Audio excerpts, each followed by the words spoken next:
Jeffrey damar. ఈ పేరు వినగానే చాలామందికి ఒక అనీజీ ఫీలింగ్ వస్తుంది. ఒక మనిషి బయటకు పూర్తిగా నార్మల్గా కనిపిస్తాడు, కానీ అతని మైండ్లో ఏం జరుగుతోందో ఎవరికీ తెలియదు. ఒక డోర్ క్లోజ్ అయిన తర్వాత ఆ రూమ్లో హారర్ మొదలైతే, ఒక ఫ్రిడ్జ్లో ఫుడ్ కాకుండా హ్యూమన్ రిమైన్స్ ఉంటే మీరు ఊహించగలరా? ఇది సినిమా కాదు, ఇది రియల్. అమెరికాలో ఒక కామ్ లుకింగ్ సైలెంట్ మ్యాన్ తన లైఫ్లో చేసిన క్రైమ్స్ వరల్డ్ని షాక్ చేశాయి. ఆయన పేరు జెఫ్రీ డామర్. 1960లో జన్మించిన జెఫ్రీ చిన్నప్పట్నుంచి డిఫరెంట్గా ఉండేవాడు.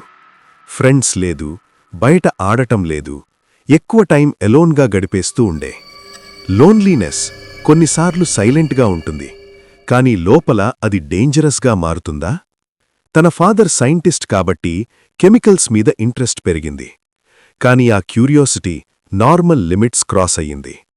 రోడ్ మీద డెడ్ యానిమల్స్ కనిపిస్తే వాటిని ఇంటికి తీసుకుని డైసెక్ట్ చేయడం స్టార్ట్ చేశాడు. ఒక చిన్న క్యూరియాసిటీ ధీరే ధీరే అబ్సెషన్గా మారితే, టీనేజ్కి వచ్చాక ఆల్కహాల్ తన లైఫ్లో మేజర్ పార్ట్ అయ్యింది. స్కూల్లో కూడా డ్రంక్గా ఉంటాడు. లైఫ్ డైరెక్షన్ లేక ఆర్మీలో జాయిన్ అయ్యాడు, కానీ అక్కడ కూడా డిసిప్లిన్ మెయింటైన్ చేయలేకపోయాడు. ఆర్మీ నుండి రిమూవ్ అయ్యాక తన లైఫ్ టోటల్గా కంట్రోల్ తప్పింది. 1978 ఒక నైట్ ఒక స్మాల్ డెసిషన్ తన లైఫ్ని ఫరెవర్ మార్చింది. ఒక హిచ్ హైకర్ని లిఫ్ట్ ఇచ్చాడు.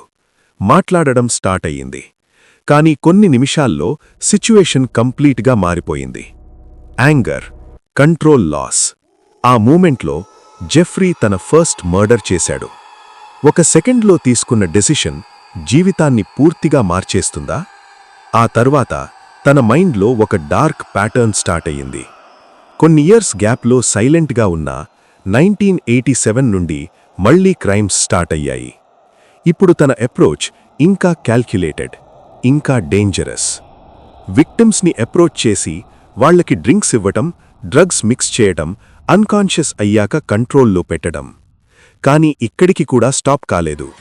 ఒక మనిషి చంపటం మాత్రమే కాదు, కంట్రోల్ కూడా చెయ్యాలని అనుకుంటే, జెఫ్రీ ఒక షాకింగ్ ఐడియా డెవలప్ చేశాడు. Zombie experiment. తన విక్టిమ్స్ బ్రెయిన్లో కెమికల్స్ ఇంజెక్ట్ చేసి వాళ్లని పర్మనెంట్గా తన కంట్రోల్లో ఉంచాలి అని ట్రై చేశాడు. ఇది సైన్స్ కాదు, ఇది మ్యాడ్నెస్. ఎక్స్పెరిమెంట్స్ అన్నీ ఫెయిల్ అయ్యాయి, కానీ అటెంప్ట్స్ ఆపలేదు. తన అపార్ట్మెంట్ బయట నుంచి చూస్తే నార్మల్ ప్లేస్, కానీ లోపల ఒక నైట్ మేర్. బాడీస్ని కట్ చేసి కొన్ని పార్ట్స్ ప్రిజర్వ్ చేసి ఫ్రిడ్జ్లో పెట్టాడు. స్కల్స్ని స్టోర్ చేశాడు, కొన్ని డిజాల్వ్ చేశాడు. ఒక ఇంటి లోపల ఎవరికీ తెలియకుండా ఇంత దారుణం జరుగుతుంటే సొసైటీ ఫెయిల్ అయ్యిందా? నైబర్స్ స్మెల్ గురించి కంప్లైంట్స్ ఇచ్చారు. చాలాసార్లు పోలీసొచ్చారు, కానీ జెఫ్రీ కామ్గా ఎక్స్ప్లెయిన్ చేసి తప్పించుకున్నాడు. Sometimes evil looks very normal. 1991 ఈ హారర్ ఫైనలీ ఎండ్కి వచ్చింది. ఒక విక్టిమ్ సమ్హౌ ఎస్కేప్ అయ్యాడు. డైరెక్ట్గా పోలీస్ని కాంటాక్ట్ చేశాడు. పోలీస్ ఇమీడియట్గా జెఫ్రీ అపార్ట్మెంట్కి వెళ్లారు. డోర్ ఓపెన్ చేశారు. ఆ మూమెంట్ వాళ్లకి కనిపించింది లైఫ్లో మర్చిపోలేని scene. Photos, human skulls, body parts, ఫ్రిడ్జ్లో ప్రిజర్వ్డ్ రిమైన్స్. అక్కడే ట్రూత్ బయటికి వచ్చింది. అప్పుడే జెఫ్రీ డామర్ అరెస్ట్ అయ్యాడు. ఒక మనిషి లోపల దాగి ఉన్న మాన్స్టర్ చివరికి బయటపడింది. కోర్టులో కేస్ చాలా సెన్సేషనల్ అయ్యింది. మెంటల్ ఇల్నెస్ డిబేట్ జరిగింది. కొన్ని మందికి అతను సిక్, కొన్ని మందికి అతను ప్యూర్ ఈవిల్. ఫైనల్గా కోర్ట్ 15 లైఫ్ సెంటెన్సెస్ ఇచ్చింది. జస్టిస్ కానీ చాలా లేట్గా వచ్చింది. కానీ ఫేట్ ఇంకొక ట్విస్ట్ ఇచ్చింది.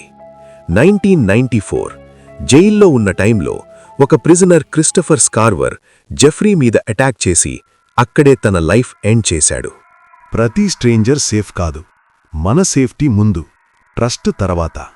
చిన్న డౌట్ అయినా ఇగ్నోర్ చేయకండి. అవేర్నెస్ మీ లైఫ్ని కాపాడగలదు.